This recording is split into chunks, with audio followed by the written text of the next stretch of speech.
ಇನ್ನು ಶಿವಮೊಗ್ಗದ ಮಂಜುನಾಥ್ ರಾವ್ ಸಾವಿಗೆ ಕೇಂದ್ರ ಸಚಿವ ಪ್ರಹ್ಲಾದ್ ಜೋಶಿ ಸಂತಾಪ ಸೂಚಿಸಿದ್ದಾರೆ.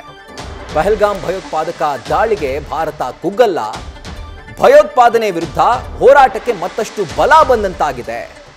ದುಷ್ಟತನದ ವಿರುದ್ಧ ಸಮರ್ಥ ಹೋರಾಟಕ್ಕೆ ಕೇಂದ್ರ ಸರ್ಕಾರ ಬದ್ಧವಾಗಿದೆ. ಈ ರೀತಿಯಾಗಿ ಕೇಂದ್ರ ಸಚಿವ ಪ್ರಹ್ಲಾದ್ ಜೋಶಿ ಹೇಳಿಕೆಯನ್ನ ಕೊಟ್ಟಿದ್ದಾರೆ. ಜೊತೆಗೆ ಈ ಕೃತ್ಯವನ್ನ ಖಂಡಿಸಿದ್ದಾರೆ. ಪಹಲ್ಗಾಮ್ದಲ್ಲಿ ಇವತ್ತು ಉಗ್ರಗಾಮಿಗಳು ಏನು ದಾಳಿಯನ್ನು ಮಾಡಿದ್ದಾರೆ, ಇದು ಅತ್ಯಂತ ಖಂಡನಾರ್ಹವಾಗಿದೆ. ಭಾಳಷ್ಟು ಜನ ಪ್ರವಾಸಿಗರು ಇರುವಂಥ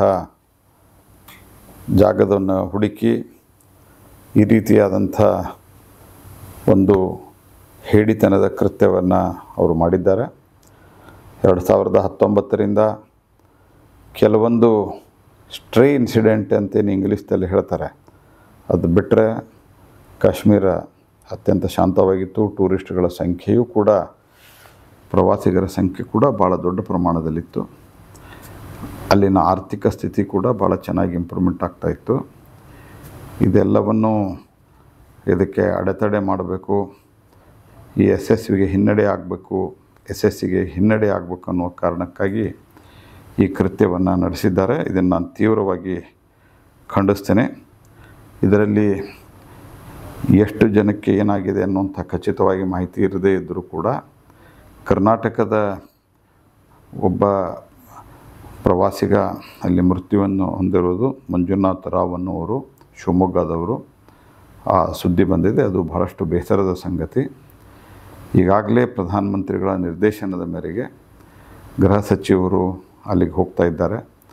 ಪರಿಸ್ಥಿತಿಯನ್ನು ಅವಲೋಕಿಸಿ ಸೂಕ್ತವಾದಂಥ ಕ್ರಮವನ್ನು ಅವರು ಮುಂದಿನ ಕ್ರಮವನ್ನು ಕೈಗೊಳ್ಳಲಿದ್ದಾರೆ ಮತ್ತು ಅದಕ್ಕೆ ಸ್ವತಃ ಪರಿಶೀಲನೆ ಮಾಡಿ ಪರಿಸ್ಥಿತಿಯನ್ನು ಗಮನಿಸಿ ಎಲ್ಲವ ನಿರ್ಣಯವನ್ನು ತೆಗೆದುಕೊಳ್ಳಲಿಕ್ಕೆ ಸನ್ಮಾನ್ಯ ಗೃಹ ಮಂತ್ರಿಗಳಾದಂಥ ಅಮಿತ್ ಶಾ ಅವರು ಅಲ್ಲಿಗೆ ಹೋಗಿದ್ದಾರೆ.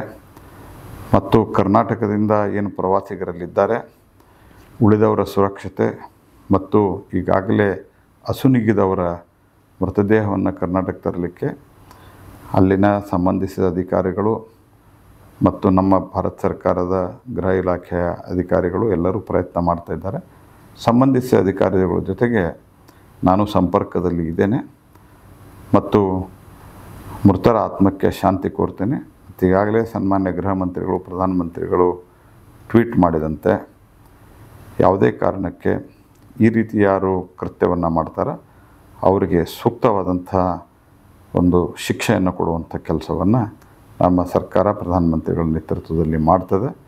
ಮತ್ತು ಮುಂದೆನೂ ಕೂಡ ಕಾಶ್ಮೀರದಲ್ಲಿ ಸಂಪೂರ್ಣವಾಗಿ ಶಾಂತಿ ನೆಲೆಸಲಿಕ್ಕೆ ಏನು ಇಷ್ಟು ವರ್ಷ ಏನು ಕ್ರಮ ಕೈಗೊಂಡಿದೆ ಆ ಕ್ರಮವನ್ನು ಇನ್ನೂ ಕಟ್ಟುನಿಟ್ಟಾಗಿ ಕೈಗೊಳ್ತದೆ ಅನ್ನುವಂಥ ಮಾತನ್ನು ಹೇಳ್ತಾ ಮೃತರ ಆತ್ಮಕ್ಕೆ ನಾನು ಶಾಂತಿ ಕೋರ್ತೇನೆ.